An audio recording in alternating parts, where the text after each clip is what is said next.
What about Scottie Barnes, man? Obviously, Scottie Barnes dealing with an injury as well. And it's tough to see these star players go out, especially ones who we're expecting to have like major upticks when it comes to production. But this Toronto Raptors team has heavily leaned on, they've kind of bought into him being the future of this organization.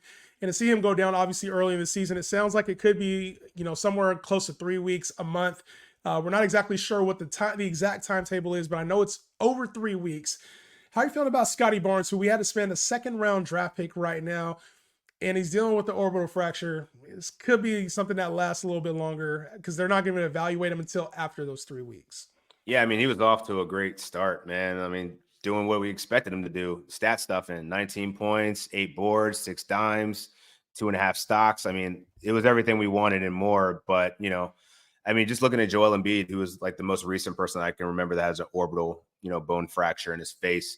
It takes some time, man. You're going to have to wear the mask and all that when you come back. And if he's not getting evaluated for 3 weeks, like that's going to give a lot of opportunity for Gradey Dick, a guy that's coming off dropping 30 points in his last outing. He's actually playing some defense. Doesn't do much for the assists and the rebounds, but I mean, he's going to probably be their primary scorer because Emmanuel Quickly's still out. So I think Gradey Dick right now, I think he's rostered in just let me see. I don't think it's crazy yet. He's still under 30. He's 35% rostered right now. So if you're in a shallow league that still has him floating around, go get him because he's going to be in for a ton of shot volume opportunities here. Dropped 25 2 games ago.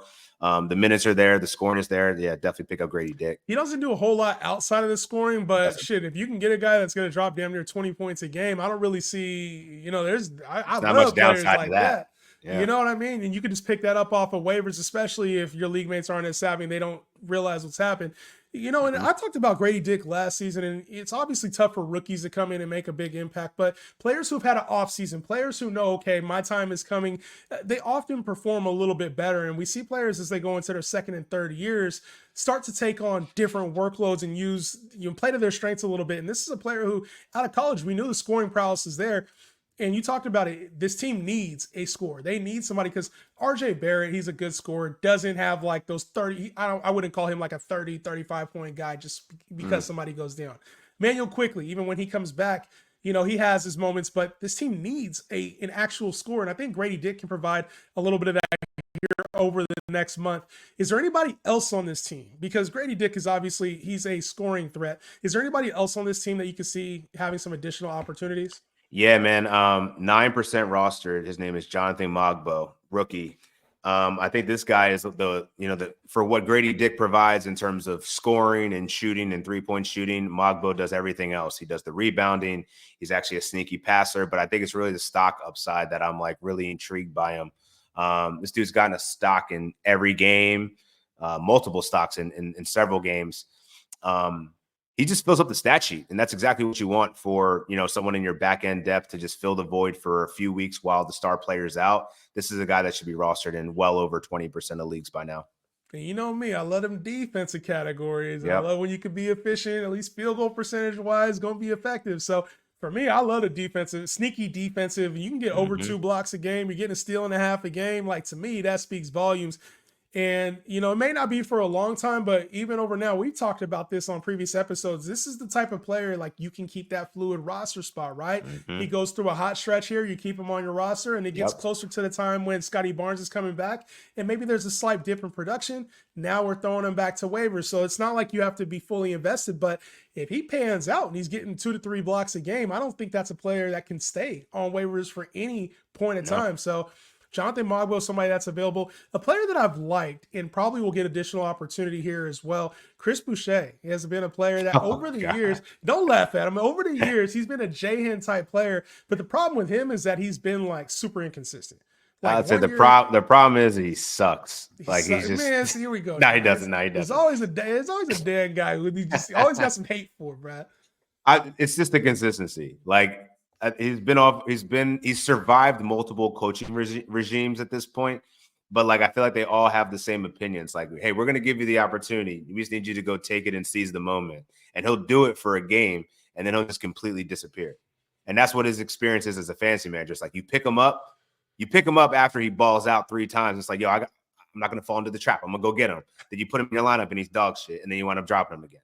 So don't fall into the trap. Just go Jonathan Mogbo, and you ain't got to worry about it. But see, I think players like that, what if somebody else has him, right? So what if somebody else True. picks up Mogbo? And so now you're like for other options, maybe your deeper leagues, you're like, maybe Yeah. I don't need somebody consistently, but if he has a nice stretch of games where they play 4 games in 7 days or they play 5 Right. games in 7 days, as some of the schedules are right now, to me, he's worth at least looking at and seeing when he is playing right. Maybe you can get him on the roster.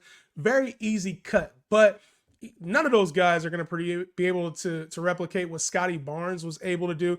Is that somebody like, I don't know how you are with trading and in your leagues. Is that somebody like, do you go after players that are hurt in trades? Do you say, it's not a need. This isn't something that's like an elbow or something that can affect him long term. It's an orbital fracture, right? And maybe he's wearing a mask when he comes back, but maybe he's good to go after those 3 weeks. Are you aggressive in trading for people? I mean, we're going to talk about a few players here who are out for 3 weeks.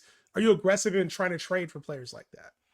I'm not usually aggressive, but because I think most of my IL spots are occupado in most cases. But if they're not, like if you happen to be in a position where you're not, all your roster guys are healthy, I would definitely be looking at the sell high opportunities on my team to go then buy low on a star player that can afford. Maybe someone that has Scottie Barnes also has DeJounte Murray or also has Joel Embiid or Porzingis. They don't have a spot to hold them, so take advantage of that. I would definitely be looking at a perfect example of a sell high to me is Jordan Poole. Like he's number 5 in fantasy right now in category leagues. I'm not saying I would trade him. Like I think that you're getting exceptional value for where you drafted him, so you can ride that out. But I'm also saying, like, can you go get Scottie Barnes for Jordan Poole? Like those are the things you could float out there. Package him with somebody else, like that may be worth it for your team. There's quite a Especially few like with sell high spots, players. like because in most leagues the benches are kind of thin. So Right. if you can package, like it's always better to create additional roster space on your bench. And if Yeah. you can package that up and just tear up a little bit, right? And like Mhm. Jordan Poole, maybe say he's a top 5 guy the rest of the way, which I don't think either of us expects that. Say it happens though. At least you've established a new floor when it comes to Scottie Barnes or a guy like maybe even Paulo. But especially a guy like Scottie Barnes, who we know has top 20 potential, top 15 potential. Mhm. I think that's a hell of a move. That's what I'm saying. That's the same shit I be doing in fantasy football.